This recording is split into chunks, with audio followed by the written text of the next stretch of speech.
सत्ता पक्ष बिल्कुल निरंकुश हो चुका है, तानाशाही की राह पे चल चुका है और विपक्ष को कुछ नहीं समझ रहा है। इंफ्रास्ट्रक्चर बदलना होगा, रिफॉर्म्स करने होंगे, एजुकेशन सिस्टम में रिफॉर्म्स करने होंगे। पेपर लीक, कब तक बच्चे पेपर लीक देंगे? ये आज़ादी सिर्फ कांग्रेस के लोगों ने नहीं दिलवाई। पेट्रोल के दाम बढ़ गए, गैस के दाम बढ़ गए, या महंगाई आ गई, या बेरोजगारी आ गई। सरकार का विजन शिक्षा को लेकर के बहुत सिलेक्टिव विजन है। मैं तो अपनी कांग्रेस पार्टी पे यही कहता हूँ कि खंडहर दयारे वफा के कुरेद कर देखो, हमारे नाम का पत्थर जरूर निकलेगा। इसलिए नेस्तनाबूद कर देना, जमीन दोस्त कर देना कि उसको आजम खान साहब ने बनवाया था। नमस्कार, आज की बातचीत में हमारे मेहमान बाराबंकी कांग्रेस के जिला अध्यक्ष और बहुत डायनामिक लीडर, बेबाक वक्ता मोहम्मद मोहसिन साहब हैं। मोहम्मद मोहसिन लंबे समय से कांग्रेस पार्टी के लिए काम कर रहे हैं और बूथ स्तर पर संगठन को मजबूत करने के दावे कर रहे हैं। सर, बहुत स्वागत है आपका। जी, शुक्रिया, बहुत शुक्रिया। आप सार्वजनिक जीवन में सर कैसे आए और क्या ऐसी फोर्स है जो आपको रेगुलरली मोटिवेट कर रही है काम करने के लिए?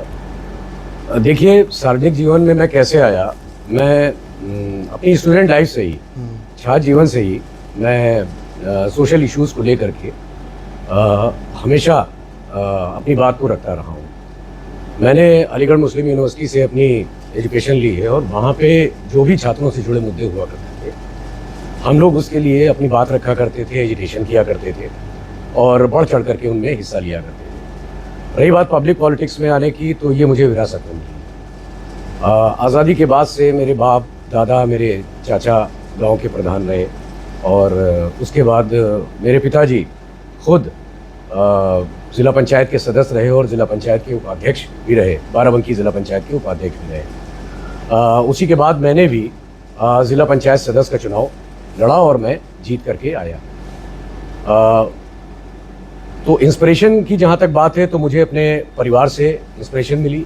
मुझे विरासत में जनता की सेवा करने का मौका मिला। मैंने ज़िला पंचायत सदस्य के रूप में जनता की सेवा की और निरंतर मेरी सेवा ये जारी है। कांग्रेस लंबे समय से यूपी में वनवास में है, फिर आपने कांग्रेस का चयन किया और रेगुलर उसको लेकर के बूथ लेवल पर काम कर रहे हैं। ऐसा क्या है सर जो कांग्रेस के लिए आपको फोर्स कर रहा है इतना? देखिए, कांग्रेस पार्टी आज़ादी के आंदोलन से निकली हुई पार्टी है जो मुझे मेरी सोच के मुताबिक बहुत करीब मैं उसको पाता हूँ। और आज़ादी के बाद से कांग्रेस पार्टी ने जो इस देश को इंफ्रास्ट्रक्चर दिया, वो चीज़ मुझे कांग्रेस पार्टी की बहुत अट्रैक्ट है। न सिर्फ आज़ादी का आंदोलन, आज़ादी के आंदोलन के बाद देश को कैसे आगे बढ़ाना है, ये चीज़ हमेशा मुझे कांग्रेस पार्टी की अट्रैक्ट करती है। और मुझे फ़ख्र है, गर्व है कि आज मैं जिस दौर में हूँ उस दौर में मेरा नेता राहुल गांधी। आप अलीगढ़ मुस्लिम यूनिवर्सिटी में पढ़े, छात्र राजनीति की आपने तमाम मुद्दों पर। आज सर देश छात्र आंदोलन से, एक बड़े छात्र आंदोलन की गर्द से गुजर रहा है। अभी जौहर विश्वविद्यालय में 40 में से 38 भवनों के मानचित्र ना होने के आरोप तय हुए हैं और उसे गिराने की तैयारी है। Being a scholar, student leader, अभी आप प्रॉपर पॉलिटिक्स में हैं, आप इसको कैसे देखते हैं? That is not fair. किसी भी इंस्टीट्यूट को इस तरीके से ज़मींदोज़ नहीं करना चाहिए। आप अपनी पर्सनल ग्रजेस आपकी हो सकती हैं, आज़म खान से किसी की भी पर्सनल ग्रजेस हो सकती हैं, लेकिन आज़म खान साहब ने जो काम किया है वो बहुत तारीखी काम किया है। मोहम्मद अली जौहर साहब स्वतंत्रता सेनानी थे और प्रोमिनेंट फ्रीडम फाइटर्स में से उनका नाम आता है। उनके नाम पे विश्वविद्यालय बनाया गया, उसमें हर मज़हब और हर तबके के बच्चे तालीम हासिल कर रहे हैं। अगर कुछ खामियां हैं उसमें, तो सरकार को ये चाहिए कि उन खामियों को दूर करे, और खामियों को दूर करने के लिए कानून में भी गुंजाइश है। लेकिन उसको नेस्तनाबूद कर देना, सिर्फ इसलिए नेस्तनाबूद कर देना, ज़मीन दोस्त कर देना कि उसको आज़म खान साहब ने बनवाया था या आज़म खान साहब उसके फाउंडर मेंबर हैं, ये निहायत गलत है। बच्चों के भविष्य से नहीं खिलवाड़ करना चाहिए। 2006 से मोहम्मद अली जौहर यूनिवर्सिटी कायम है और उसमें बच्चे तालीम हासिल कर रहे हैं। इस तरीके से बच्चों के भविष्य को नहीं चौपट करना चाहिए। और मैं तो ये देख रहा हूँ, कांग्रेस पार्टी के अध्यक्ष के रूप में मैंने देखा, अभी पिछले साल या 2 साल पहले की बात है, एक आदेश आया कि सरकारी स्कूल भी बंद कर दिए जाए। पूर्व मंत्री माननीय नकुल दुबे जी बाराबंकी आए, मेरे साथ कई स्कूलों का दौरा उन्होंने किया और जो उनके मानक थे स्कूल बंद कर देने की, साहब इतने बच्चे हैं तो मैं स्कूल बंद कर दूंगा, इस स्कूल को वहाँ मर्ज कर दूंगा, तो मैं और नकुल दुबे जी पूरे ज़िले में कम से कम 1 दर्जन स्कूलों में गए और बहुत सी इनडिस्क्रिपेंसीज हम लोगों ने पाई। डायरेक्ट हम लोगों ने बीएसए से बात किया और बहुत से स्कूलों को वापस करवाया। तो सरकार का विजन शिक्षा को लेकर के, न सिर्फ मोहम्मद अली जौहर यूनिवर्सिटी की बात है, शिक्षा को लेकर के बहुत सिलेक्टिव विजन है इस सरकार का। तो मुझे लगता है कि कांग्रेस पार्टी ने जो इंफ्रास्ट्रक्चर दिया था फ्री एजुकेशन का, 6 से 14 साल के बच्चों को फ्री एजुकेशन का इंफ्रास्ट्रक्चर दिया था, दैट वाज वेरी गुड। और इस तरह के एजुकेशन सिस्टम को प्रमोट करना चाहिए। और मैं समझता हूं कि इन्हीं सरकारी इदारों से आज जितने भी बड़े बड़े नेता आप देख लीजिए, जो भी आपको 60 बैच के या 55 बैच के या 65 बैच के IAS PCS मिलेंगे, इन्हीं सरकारी इदारों से पढ़ करके निकले। मैं दूर नहीं जाता हूँ, अपने नेता PL पुनिया जी की बात कर रहा हूँ, वो इन्हीं सरकारी इदारों से पढ़ करके निकले हो, तो साइकिल से स्कूल जाया करते थे। उसके बाद उन्होंने IAS पास करके बहुत बड़े पदों पे काम किया और अपनी सेवा को अंजाम दिया। सर, आप स्कॉलर भी रहे हैं, स्टूडेंट लीडर भी रहे हैं। बियॉन्ड पार्टी लाइन ऐसे क्या इश्यूज़ हैं सर, डेमोक्रेटिक इश्यूज़ हैं जिनको बियॉन्ड पार्टी लाइन जा कर के हमें एड्रेस करना चाहिए, हमें यानी समाज के जिम्मेदार लोगों को, जिन पर काम करना चाहिए कि डेमोक्रेसी और स्ट्रेंथन हो? एग्जैक्टली देखिए, आज़ादी सिर्फ कांग्रेस के लोगों ने नहीं दिलवाई। गांधी जी उस आंदोलन को लीड कर रहे थे, नेहरू जी उसमें शामिल थे, सरदार पटेल जी उसमें शामिल थे, मौलाना अबुल कलाम आज़ाद साहब शामिल थे, डॉक्टर अंबेडकर साहब की अपनी सर्विसेज थी, उनकी खिदमत अलग थी। तो एक लीडरशिप थी, उनके पीछे देश चल रहा था, 34-36 करोड़ की आबादी थी, लेकिन उनको मोबिलाइज करना और अपने हक हुकूक और आंदोलन के लिए लड़ना, और एक मोटिव था अंग्रेज़ों को यहाँ से भगाना। एग्जैक्टली इसी तरीके से आज जब आप देख रहे हैं कि सत्ता पक्ष बिल्कुल निरंकुश हो चुका है, तानाशाही की राह पे चल चुका है और विपक्ष को कुछ नहीं समझ रहा है। आपने देखा होगा नेता प्रतिपक्ष राहुल गांधी जी को, जब वो छात्रों को मॉरल सपोर्ट देने के लिए प्रधानमंत्री जी के आवास के सामने बाहर धरने के ऊपर बैठे, तो किस तरीके से उनको खींच करके ले गए लोग। उन्हीं के साथ समाजवादी पार्टी के सुप्रीमो अखिलेश यादव जी भी थे, उनको खींच करके ले गए। हमारी नेता प्रियंका जी के साथ अभद्रता करके उनको खींच करके वहां से ले गए। तो डेमोक्रेसी में अगर जनता की आवाज़ नहीं रहेगी और जनता की सहभागिता नहीं रहेगी, तो फिर डेमोक्रेसी कहाँ से जिंदा। और मुझे बहुत बहुत बहुत खुशी है इस बात की कि कल जब छात्रों की जीत हुई है, धर्मेंद्र प्रधान का इस्तीफा हुआ है, उनकी मांगे कुछ मानी गई हैं और कुछ मांगे अभी उनकी बाकी हैं। तो मैं समझता हूं कि इस दौर में लोकतंत्र में ये पहली किरण है जो छात्रों की एकजुटता ने, उनके संघर्ष ने और उनकी शिक्षा ने। आज का जेनजी किसी की नहीं सुन रहा है। मेरे घर में भी 2 जेनजीज हैं, मेरे खुद के 2 बेटे हैं जो जेनजी में आते हैं। मैं जब उनसे बात करता हूं तो उनके विचार बिल्कुल डिफरेंट हैं। वो अपनी लड़ाई खुद लड़ना जानते हैं, उनके अपने इश्यूज हैं। तो मैं ये समझता हूँ कि जनता की सहभागिता बहुत ज़रूरी है। आज जनता अगर ये सोचती है कि मेरी कोई परेशानी है, पेट्रोल के दाम बढ़ गए, गैस के दाम बढ़ गए, या महंगाई आ गई, या बेरोजगारी आ गई, ये अगर समझती है कि मोहसिन की जिम्मेदारी है, या अखिलेश यादव जी, राहुल गांधी जी की जिम्मेदारी है, या प्रियंका जी की जिम्मेदारी है, तो मैं इसको नहीं मानता हूँ। आपको अपनी जिम्मेदारी का एहसास होना चाहिए। अगर पॉलिटिकल फोरम या पॉलिटिकल पार्टी कोई भी आंदोलन या इस मुद्दे से, महंगाई से, बेरोजगारी से, या और भी जनता की जो भी इश्यूज हैं, कोई आंदोलन छेड़ती, तो उसमें जनता को सहभागिता अपनी करनी चाहिए, मेरा ये मानना है। जस्टिस सूर्यकांत का एक बयान, फिर कॉकरोच जनता पार्टी का बनना, फिर इतना बड़ा आंदोलन, सोनम वांगचुक का अनशन पर बैठना, उनको डिटेन करना, पुलिस की लाठियां बच्चों पर 20 जुलाई को चलना, और उसके बाद धर्मेंद्र प्रधान का इस्तीफा। इस पूरे घटनाक्रम को बीइंग आप खुद एक स्कॉलर रहे हैं, आप इसको कैसे देखते हैं कि इतना बड़ा घटनाक्रम देश के अंदर चल रहा है? बहुत दर्दनाक है। सूर्यकांत जी ने जो बच्चों को कॉकरोच कह दिया, तो अब मैंने आपसे बताया ना अभी कि जेन जी की सोच एकदम डिफरेंट है। उसने एक्सेप्ट किया इस चैलेंज को, उसने कहा ठीक है, मुझे आप कॉकरोच बोल रहे हो, मैं कॉकरोच बन के दिखाऊंगा। और लाखों कॉकरोच जंतर मंतर पे इकट्ठा हो जाते हैं। मजबूर होना पड़ता है सरकार को। ये छात्र एकता की जीत है। देश भर से छात्र वहाँ पर पहुँच रहे थे, बाराबंकी से बहुत से छात्र गए वहाँ पे, मैंने देखा है, वीडियोस देखा है। तो मैं उन सभी छात्रों को बधाई देना चाहूँगा, शुभकामनाएं देना चाहूँगा। कल तो हम लोगों ने इसके ऊपर एक विजय मार्च भी निकाला है, मिठाई बांटी है छात्रों के बीच में जा करके। बाबा साहब भीमराव अम्बेडकर जी की प्रतिमा पे जा करके हम लोग का मार्च था गांधी जी की प्रतिमा तक का, लेकिन रास्ते में उसे रोक लिया गया। अब तो विजय दिवस भी नहीं मनाने दिया जा रहा है, अब तो कोई मार्च भी नहीं करने दिया जा रहा है, लेकिन फिर भी हम लोगों ने बच्चों के बीच में जा करके मिठाइयाँ बांटी और उनकी खुशियों में हम लोग शामिल हुए। लेकिन अब ये लड़ाई लंबी है, इंफ्रास्ट्रक्चर बदलना होगा, रिफॉर्म्स करने होंगे, एजुकेशन सिस्टम में रिफॉर्म्स करने होंगे। पेपर लीक, कब तक बच्चे पेपर लीक झेलेंगे? आपको ये पता है कि देश का शिक्षा बजट जो है 1.40 करोड़ का है, लाख करोड़ का, और अगर आप सारे पेपर्स जो लीक पेपर्स हैं उनका बजट अगर आप देख लीजिए तो इसके ऊपर चला जा रहा है। एसएससी हो, एसएसबी हो, नीट हो, या जो भी पेपर्स लीक हो रहे हैं, इनका बजट सरकारी शिक्षा बजट से ऊपर चला जा रहा है। तो ये हो क्या रहा है इस देश में? तो रिफॉर्म्स की ज़रूरत है, पूरे शिक्षा व्यवस्था में रिफॉर्म्स की ज़रूरत है, और ये होना भी चाहिए। मैं बच्चों को बहुत बधाई देना चाहूँगा, विशेष तौर पे जो बच्चे जंतर मंतर पे डटे रहे। कुछ बच्चों ने आत्महत्या कर ली, मैं उनके लिए दिल की गहराई से संवेदना प्रकट करता हूँ। ईश्वर उनकी दिवंगत आत्मा को शांति दे, और जो बच्चे घायल हुए उनके भी जल्द स्वस्थ होने की भी दुआ करता हूँ।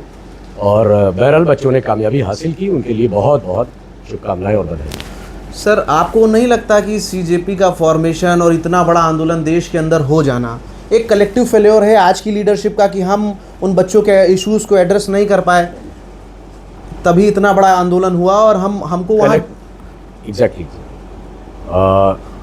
कलेक्टिव फेलियर आप अपोजिशन का मान रहे हैं? नहीं, अपोजिशन और सत्ता का दोनों का कलेक्टिव फेल्योर है। यस यस, आज की लीडरशिप का फेल्योर है। सत्ता पहचानने में और समझने में देर करती है। राजनाथ सिंह जी ने कहा कि हमारी सरकार में इस्तीफे नहीं होते। लोकतंत्र के फिर क्या मतलब है? लोकतंत्र के क्या मतलब है? कैसे नहीं इस्तीफे होते हैं? 2014 से पहले नैतिकता के आधार पर इस्तीफे हुआ करते, 2014 के बाद इस्तीफे नहीं होंगे। ये दिखा दिया है, ये दिखा दिया है झुकती है दुनिया, झुकाने वाला चाहिए। कल आपने देखा होगा डीपके का वो बयान, कांग्रेस के जो चीफ हैं कांग्रेस जनता पार्टी के जो बयान उन्होंने दिया है कि झुकती है दुनिया, झुकाने वाला चाहिए। रही बात विपक्ष की, विपक्ष लगातार इन मुद्दों के ऊपर मुखर रही है। हमारे नेता आदरणीय राहुल गांधी जी ने कोटा में छात्रों की गूंज के नाम से बहुत बड़ा प्रोग्राम किया। उसके बाद उन्होंने उत्तराखंड में प्रोग्राम किया, यूपी में उनका प्रोग्राम इलाहाबाद में प्रस्तावित है। तो ये सब एक प्रेशर बिल्डअप हो रहा था। बच्चे जो राहुल जी के प्रोग्राम्स में जा रहे थे और राहुल गांधी जी से इन्फ्लुएंस हुए, वो सब पहुंच रहे थे, वो सब उस आंदोलन में पहुंच रहे थे। और ऐसा नहीं है कि उसके अंदर सिर्फ स्पॉन्टेनियस वो हुआ, हमारी पार्टी के लोग भी पहुंचे और स्पॉन्टेनियस एक ऑर्गेनिक रूप से ये आंदोलन जो बढ़ा आगे, तो उसके अंदर हर दलगत राजनीति से ऊपर उठ करके सभी पार्टी के लोगों, छात्र और लोग, उनके अभिभावक वहाँ पर पहुँच रहे थे और अपने बच्चों की बात को सुन रहे थे, उनकी बातों को, उनके आंदोलन का जो हिस्सा है उनकी मांगों को भी सुन रहे थे। अच्छा सर, यूपी में कांग्रेस के सामने सबसे बड़ा एक चैलेंज है अपने संगठन को खड़ा करना। अभी चुनाव के मुहाने पर हम हैं और बूथ लेवल तक अपनी बातों को ले जाने के लिए संगठन ही एक ज़रिया है। कितनी तैयारी है और इसको लेकर के आप लोगों का क्या रोड मैप है? देखिए, मैं उत्तर प्रदेश की जहाँ तक बात करूँ, मैं पिछले 7 साल से बाराबंकी जिला कांग्रेस पार्टी का अध्यक्ष हूँ। आदरणीय प्रियंका जी हमारी प्रभारी हुआ करती थी। उन्होंने जो मेहनत की थी, आज उसका फल हमें मिल रहा है। उन्होंने बूथ अध्यक्ष तक फॉर्मेशन का टास्क हम लोगों को दिया था, हम लोगों ने उस समय ही पूरा किया। हो सकता है कि बहुत से ज़िलों में, हर पार्टी बहुत से ज़िलों में नहीं मजबूत होती। आप भारतीय जनता पार्टी आज जो सत्ता नशीन है उसको भी आप देख लीजिए, तो उसके भी कार्यकर्ता हर ज़िले में आपको इतने सक्रिय नहीं मिलेंगे। कुछ ज़िलों में या बहुत से ज़िलों में मिल सकते हैं, लेकिन हर ज़िले में वो नहीं मिलेंगे। तो इसी तरीके से हम लोगों ने बूथ पर काम किया था, बूथ अध्यक्ष के साथ बूथ कमेटियों का भी फॉर्मेशन किया। उसके बाद आज जो हमारे प्रभारी हैं राजेंद्र पाल गौतम जी और हमारे प्रदेश अध्यक्ष माननीय अजय राय जी, लगातार हम लोग संगठन पे काम कर रहे हैं। मैं बाराबंकी ज़िले की अगर आपसे बात करूं तो मेरे पास बूथ अध्यक्ष तक मौजूद है, और लोकसभा क्षेत्र की अगर बात करूं तो 2138 बूथ हमारे थे पिछले लोकसभा चुनाव में, अब कुछ बढ़ गए हैं। पूरे ज़िले की बात करूं तो 2500 के ऊपर बूथ हैं हमारे यहाँ पूरे ज़िले में। दरियाबाद को भी अगर मैं जोड़ लेता हूँ तो अराउंड 2600 बूथ होंगे हमारे यहाँ। तो 70%, मैं झूठ नहीं बोलूँगा, 70% बूथों के ऊपर हमारे बूथ अध्यक्ष और बूथ कमेटियाँ मौजूद हैं। उसका नतीजा ये था कि जब हमारे सांसद माननीय तनुज पुनिया जी यहाँ से जीते तो उत्तर प्रदेश की तीसरे नंबर की सबसे बड़ी जीत थी। पहली जीत थी आदरणीय राहुल गांधी की लंबे मार्जिन से, उसके बाद आदरणीय डिम्पल यादव जी की, उसके बाद तनुज पुनिया जी की। ये हमारे कार्यकर्ताओं की मेहनत की देन थी। इंडिया गठबंधन था हमारा, इंडिया गठबंधन के सभी नेताओं ने, सभी साथियों ने, सभी कार्यकर्ताओं ने जम के हमारा साथ दिया। लेकिन हम लोगों ने जो बूथ कमेटी बनाने का काम किया था, बूथ अध्यक्ष बनाने का काम किया था, तो उन्होंने घरों से इस वोटर को निकालने का काम किया। नतीजा ये हुआ कि तीसरे नंबर की सबसे बड़ी जीत तनुज पुनिया जी को हासिल हुई। और तो और पूरे उत्तर प्रदेश में 4.5% वोट बाराबंकी में ज्यादा पड़ता है। क्या वजह थी इसकी? भाई डीएम कप्तान तो हर जिले में, चुनाव आयोग तो हर जिले में काम कर रहा था, लेकिन ये हमारे कार्यकर्ताओं की मेहनत थी, हमारे पदाधिकारियों की मेहनत थी कि उन्होंने एक एक वोट को घर से निकाल करके तनुज पुनिया जी की झोली में डलवाया, इंडिया गठबंधन की झोली में डलवाया। नतीजा ये हुआ कि बहुत लंबे मार्जिन से तनुज पुनिया जी यहाँ पे चुनाव जीत करके गए। मेरा संगठन एकदम मजबूत है, मुझे अपने संगठन पे भरोसा है। मेरे ब्लॉक अध्यक्ष, मेरे मंडल अध्यक्ष, मेरे बूथ अध्यक्ष एकदम इंटैक्ट है, मुझे कोई परेशानी नहीं है अपने संगठन से। संगठन मेरा लगातार काम कर रहा है। अच्छा सर, संगठन को लेकर के एक सवाल और है। आप लोग गठबंधन में हैं, इंडिया गठबंधन में हैं, कार्यकर्ताओं के बीच में इक्विलिब्रियम सेट करना, दोनों पार्टियां, कई जो घटक दल हैं साथ के आपके, ये कितना चैलेंजिंग है, खासकर बाराबंकी में जहां सबकी अपनी राजनीतिक महत्वाकांक्षाएं हैं? देखिए, इक्विलिब्रियम सेट करने की आपने बात की, तो उसका नज़ारा भी आपने 2024 के चुनाव में देखा। ठीक है, कांग्रेस पार्टी के जितने नेता थे एकजुट थे पूरे तौर के ऊपर। इंडिया गठबंधन या समाजवादी पार्टी के जो भी नेता थे वो पूरे तौर पे एकजुट थे। समाजवादी पार्टी के नेताओं के साथ साथ सीपीआई, सीपीआईएमएल या जो भी उनके घटक हैं वो सब हमारे साथ मजबूती से खड़े थे। यहाँ तक कि उद्धव ठाकरे साहब की पार्टी के जो भी जिला अध्यक्ष हैं, मनोज पांडे या समथिंग उनका नाम है, वो पूरी मजबूती के साथ हमारे साथ खड़े हैं। तो इंडिया गठबंधन को ये पता है कि आज ये एक वैचारिक लड़ाई, एक तरफ संविधान को मिटा देने की बात हो रही है, दूसरी तरफ संविधान को बचाने की बात। वैचारिक तौर पे हम सब एक हैं और आज की तारीख में देश के सामने जो सबसे बड़ी चुनौती है वो भारतीय जनता पार्टी को हटाना। तो हमारा विचार एक है, इसलिए हम लोग एकजुट है और हमारा इक्विलिब्रियम विचारों के आधार पर बना हुआ है। हम लोग आने वाले 2027 के चुनाव में भी आपको इसी एकजुटता का परिचय देंगे और भारतीय जनता पार्टी को हटाने का काम।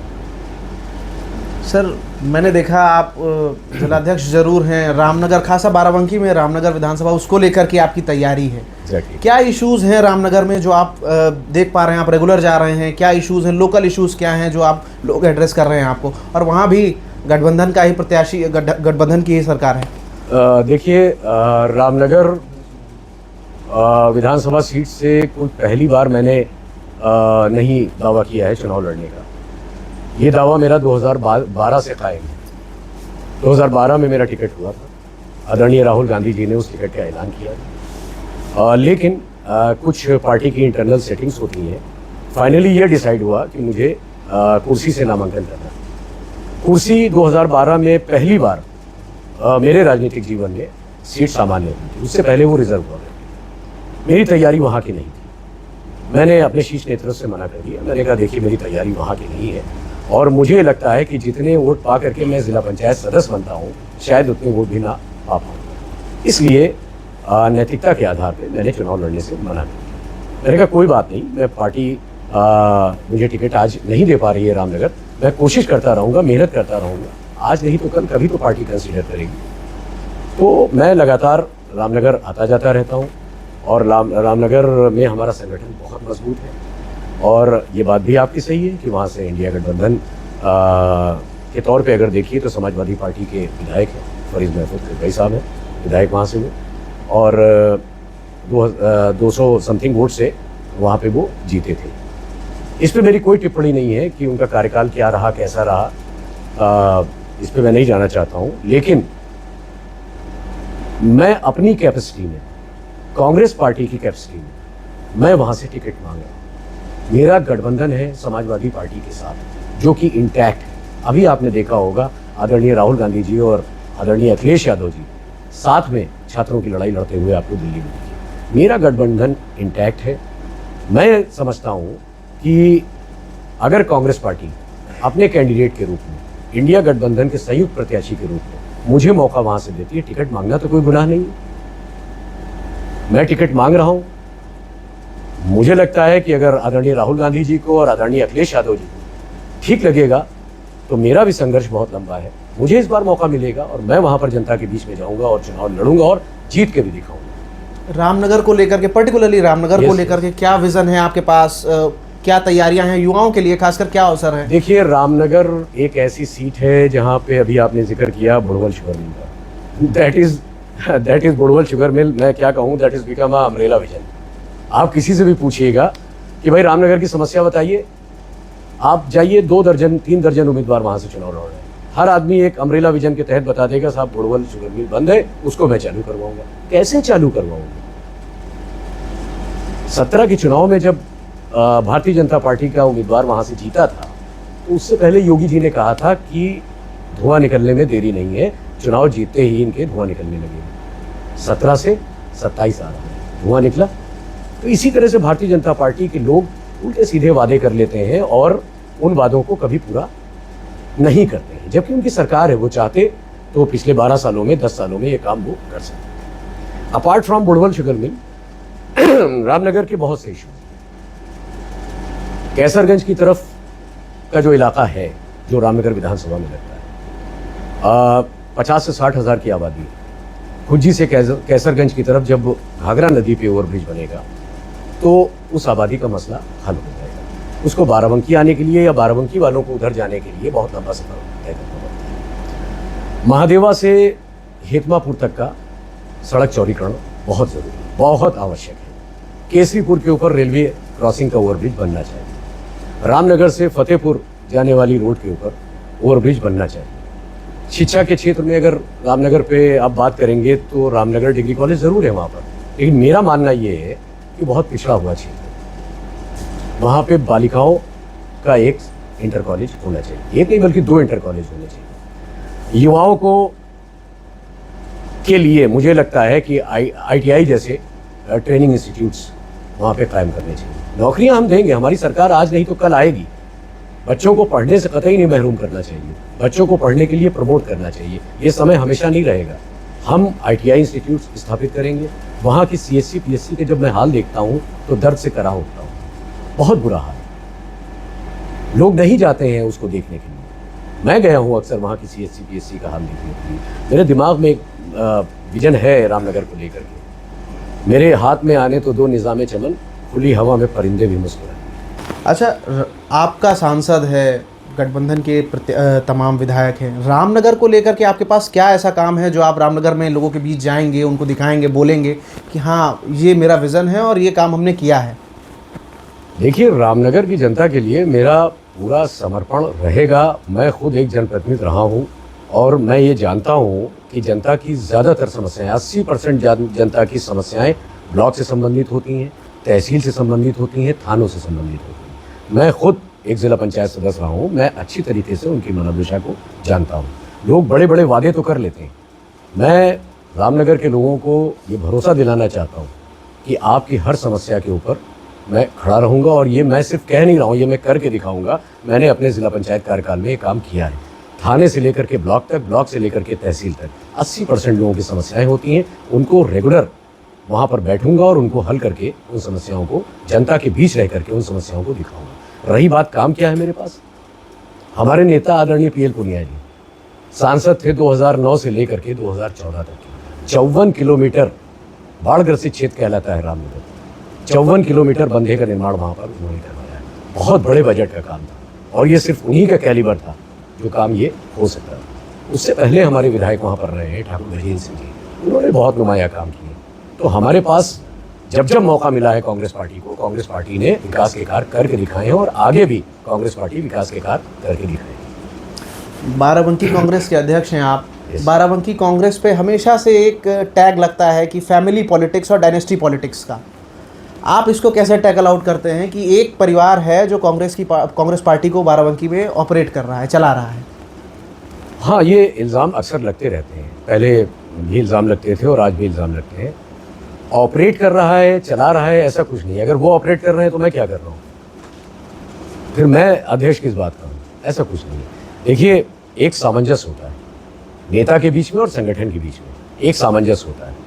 पहले के दौर की बात तो मैं नहीं कर सकता हूँ, लेकिन पिछले 7 साल से मैं अध्यक्ष हूँ। हमारे नेता आदरणीय PL पुनिया जी, चूँकि वो एक एग्जीक्यूटिव पोस्ट पर भी रहे हैं, उनकी एक आदत है कि वो लगातार अपने लोगों को और अपने संगठन को भी मोबिलाइज करने का काम किया करते हैं। मुझसे भी वो समय समय पे संगठन के बारे में हालचाल और बातचीत किया करते हैं। तो ऐसा कुछ नहीं है कि किसी ने सबोटाइज कर लिया है या कुछ है और एक नेता एक पार्टी, ऐसा कुछ नहीं है। आपने देखा होगा 2022 के चुनाव में तनुज पुनिया तो एक ही विधानसभा पे चुनाव लड़े। तनुज पुनिया 6 विधानसभाओं पे तो चुनाव नहीं लड़े। किसी पे आदर्श पटेल लड़े, तो किसी पे ज्ञानेश शुक्ला लड़े, तो किसी पे चित्रा वर्मा जी लड़ी, तो किसी पे और कोई उम्मीदवार लड़ा। तो तनुज पुनिया 6 पे तो नहीं लड़े, 6 के 6 उम्मीदवार लड़े। ये निराधार है, बेबुनियाद है, ऐसा कुछ नहीं है। अगर ऐसा कुछ होता तो फिर मैं जिलाध्यक्ष हूँ, आपके सामने बैठा हूँ, ये बातें बेबुनियाद। जितने मौके तनुज पुनिया जी को मिले उतने आम कार्यकर्ता को मिलेंगे, आप बताइए। तनुज पुनिया जी को मौके मिले, इसमें कोई दो राय नहीं है। और अगर हमारे पास कोई और बेहतर उम्मीदवार होता, ठीक है, और मौके तो सभी को मिलते हैं, मैं नाम नहीं लेना चाहता हूँ। और भी पार्टीज़ में आप चले जाइए, सभी को मौके मिलते हैं, मौके मिलते रहते हैं। तो तनुज पुनिया जी को मौके मिले तो तनुज पुनिया जी ने आखिरकार उस मौके को एक बड़े जश्न में बदलने का भी काम किया। कांग्रेस पार्टी के सांसद के रूप में वो जीत कर गया, इंडिया गठबंधन के सांसद के रूप में जीत कर गया है। तो ये कोई बुरी बात नहीं है मौके मिलना।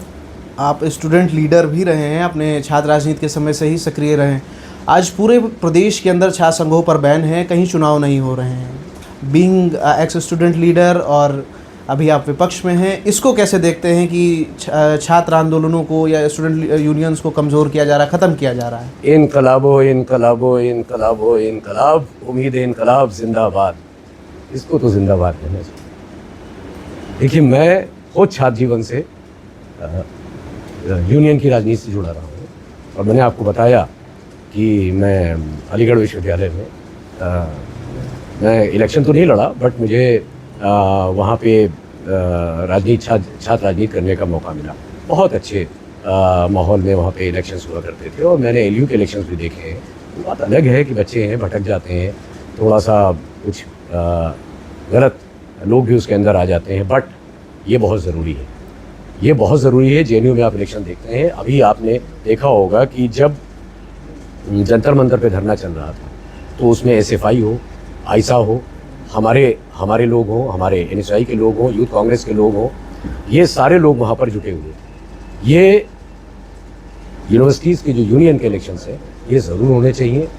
ये मुझे लगता है कि ये बहुत अच्छी चीज़ है, इसको रिफॉर्म करना चाहिए, इसको बैक करना चाहिए, इलेक्शंस होने चाहिए। इंडिया गठबंधन की सरकार आएगी तो छात्र संघ पर बहाली होगी?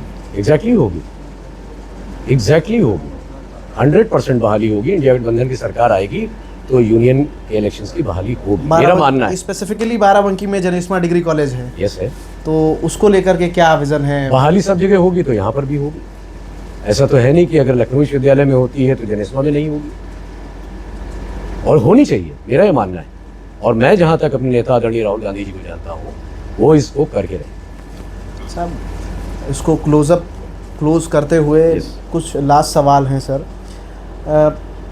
एजुकेशन को लेकर के आपके पास या पूरी कांग्रेस पार्टी या जो भी आप लोग तैयारी कर रहे हैं, एजुकेशन स्पेसिफिकली एजुकेशन सेक्टर को लेकर के क्या विज़न है आपके पास, क्या रोड मैप है आपके पास? देश के प्रथम प्रधानमंत्री पंडित जवाहरलाल नेहरू जी ने बोकारो स्टील्स, रिहन बांध, आईआईटी एम्स, ये सब बनाते समय देश के नौजवानों को आवाज़ दी थी कि ये सब तुम्हें समर्पित है और ये आधुनिक भारत के नए मंदिर। देश के नौजवानों, आओ, मेरे द्वारा बनाई गई शिक्षण संस्थानों में तालीम हासिल करो और इन कारखानों में नौकरी करो, इनसे लौ लगाओ। तो कांग्रेस पार्टी हमेशा से शिक्षा का क्षेत्र हो, उस दौर में 1954-56 में आईआईटी एम्स का काम हो चुका था। हमारे पहले शिक्षा मंत्री मौलाना अबुल कलाम आज़ाद साहब, उन्होंने पंडित जवाहरलाल नेहरू जी के साथ मिल करके एक बहुत बड़ा इंफ्रास्ट्रक्चर उस समय देश को देने का काम किया था। उसके बाद इसरो हो और तमाम काम ऐसे हैं।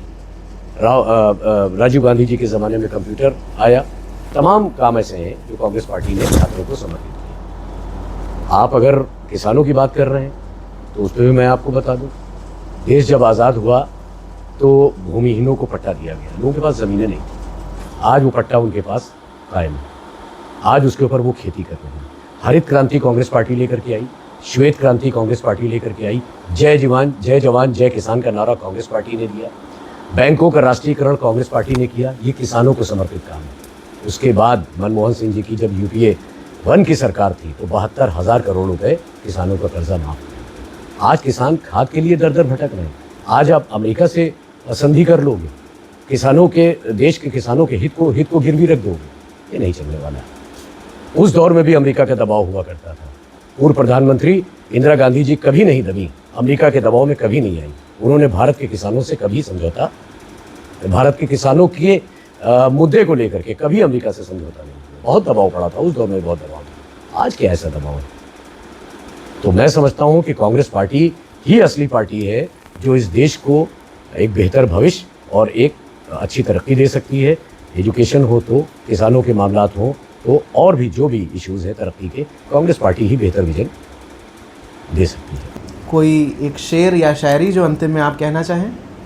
मैं तो अपनी कांग्रेस पार्टी पे यही कहता हूँ कि खंडहर दयारे वफा के कुरेद कर देखो, हमारे नाम का पत्थर ज़रूर निकलेगा। आज़ादी के आंदोलन से लेकर के आज तक की आप उठा करके देख लीजिए, 54-55 साल कांग्रेस पार्टी की हुकूमत रही और कांग्रेस पार्टी ने इस देश को जो जो दे दिया है वो आज के जो गद्दी नशीन लोग हैं ये सोच नहीं सकते। ये बिगाड़ सकते हैं, बना कुछ नहीं सकते। बहुत शुक्रिया सर। ये थे मोहम्मद मोहसिन, बेबाक वक्ता, शानदार शायर। बहुत शुक्रिया सर। आपको ये बातचीत कैसी लगी आप कमेंट में बता सकते हैं।